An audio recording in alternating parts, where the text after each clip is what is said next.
ప్రధానమంత్రి నరేంద్ర మోదీ తెలుగులో గ్యారంటీగా పూర్తి అయ్యే గ్యారంటీ అదే మోదీ గ్యారంటీ అంటూ ప్రసంగించారు. ఒక్క తెలుగులోనే కాదు, వెళ్లిన ప్రతి రాష్ట్రంలో ఆ లోకల్ భాషలో మాట్లాడుతున్నారు. చేసిన అభివృద్ధిని ఆయా లోకల్ భాషలో చెప్తూ ఇప్పుడు సోషల్ మీడియాలో వీడియోలు వైరల్ అవుతున్నాయి. ఇదే ఇప్పుడు కొత్త ట్రెండ్ గా మారుతుంది. దక్షిణాది రాష్ట్రాల్లో ప్రజలను ఈ తరహాలో లోకల్ భాష ఆకట్టుకుంటే బీజేపీకి సానుకూలత పెరుగుతుందనే కమలనాథులు ప్రధాన ఆలోచన.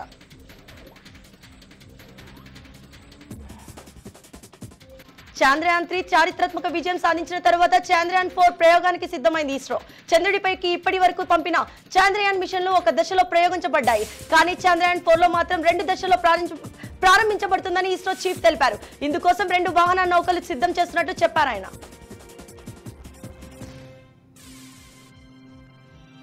గ్యాంగ్స్టర్ కళా జదేడి అలియాన్స్ సందీప్ మరో గ్యాంగ్స్టర్ అనురాధ చౌదరి 4 ఏళ్ల నుంచి ప్రేమించుకుంటున్నారు.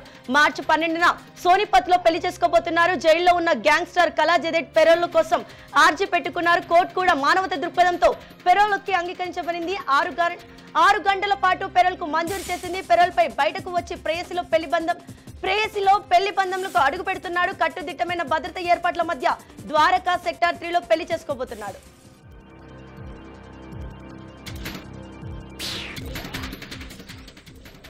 విద్యారంగంలో అగ్రస్థానంలో ఉన్న కేరళ ఎప్పటికప్పుడు కొత్త ప్రయోగాలు చేస్తూ ఉంటుంది.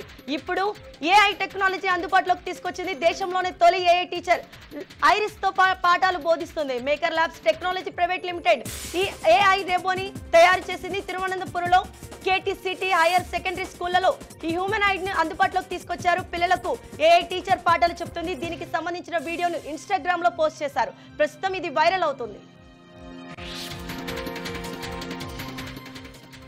కర్ణాటక రాజధాని బెంగళూరు నగరంలో తీవ్రమైన నీటి సంక్షోభం నెలకొన్నది. ఈ నేపథ్యంలో నగరంలోని పలు హౌసింగ్ వెల్ఫేర్ అసోసియేషన్లు తమ ప్రాంతంలో నీటి రేషనింగ్ కి ప్రారంభించాయి. తమ వాహనాల్లో నీటి కడగడంతో పాటు స్విమ్మింగ్ పూల్ కార్యక్రమాలపై కూడా సొసైటీలో నిషేధం విధించింది. కడిగేందుకు నీరు అవసరం లేనని డిస్పోజిట్ ప్లేట్లు, అదేవిధంగా చేతులు ముఖం కడుక్కునేందుకు వెట్ వైప్స్ వినియోగించడంపై ఆలోచన చేయాలని కోరడం బెంగళూరులో నీటి సంక్షోభానికి తార్కాణంగా నిలుస్తోంది.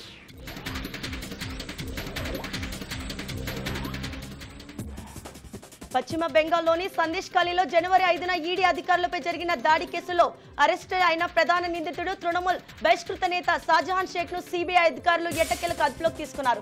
దీంతో బెంగాల్ ప్రభుత్వానికి సిబిఐ అధికారులు మధ్య 2 రోజులుగా జరుగుతున్న హైడ్రామాకు తెరపడినట్లయింది. సందేశ్ ఖాళీ దర్యాప్తును బెంగాల్ పోలీసుల నుంచి సిబిఐకి బదిలీ చేయాలని నిందితుడు షాజహాన్ ను సిబిఐ కస్టడీకి ఇవ్వాలని కలకత్తా హైకోర్టు ఆదేశించింది. రాజధాని ఢిల్లీలో భారతీయ యువ కాంగ్రెస్ పేరుతో విడుదలైన పోస్టర్లు కలకలం సృష్టిస్తుంది.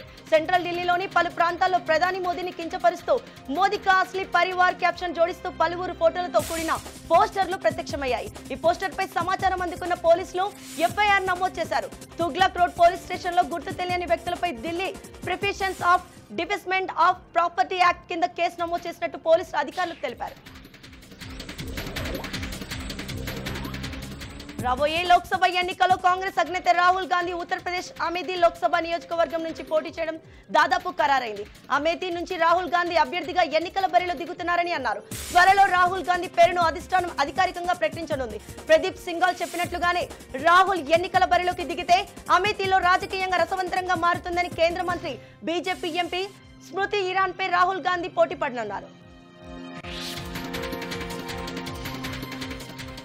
దేశీయ విమాన ప్రయాణికుల సంఖ్య ప్రస్తుత ఆర్థిక సంవత్సరంలోని కోవిడ్ కు ముందున్న 141.2 మిలియన్ల స్థాయిలకు అధిగమిస్తుందని క్రెడిట్ రేటింగ్ ఏజెన్సీ ఇక్రా తెలిపింది. 8.13% వృద్ధితో ప్రయాణికుల సంఖ్య 2023-24లో 150 నుండి 155 మిలియన్లు చేరుకుంటుందని వెల్లడించింది. దేశీయ అంతర్జాతీయ విమాన ప్రయాణికులకు రద్దీ పెరిగిందని తెలిపింది. యాత్రలు, వ్యాపార ప్రయాణాలను డిమాండ్ పెరగడం, విమానాశ్రయ మౌలిక సదుపాయాలు పెరగడం వంటి ఈ జోరుకు సహాయపడుతున్నాయి. ఢిల్లీలోని సర్ గంగారాం హాస్పిటల్ వైద్యులు 45 ఏళ్ల వ్యక్తికి ద్వైపాక్షిక చేతి మార్పిడి చికిత్సను విజయవంతంగా నిర్వహించారు. బాధితుడు 2020లో రైలు ప్రమాదంలో తన 2 చేతులను కోల్పోయాడు. బ్రెయిన్ డెడ్కు గురైన ఓ మహిళ తన మరణాంతరం అవయవదానానికి గతంలోనే సమ్మతి తెలిపారు. దీంతో ఆమె శరీరంలోని చేతులు ఒక చిత్రకారునికి కుంచె ఇప్పుడు తరిగి అద్భుతాలకు చేసేందుకు సిద్ధమయ్యాయి. ఎట్టకేలకు వైద్యులు కృషి ఫలించింది.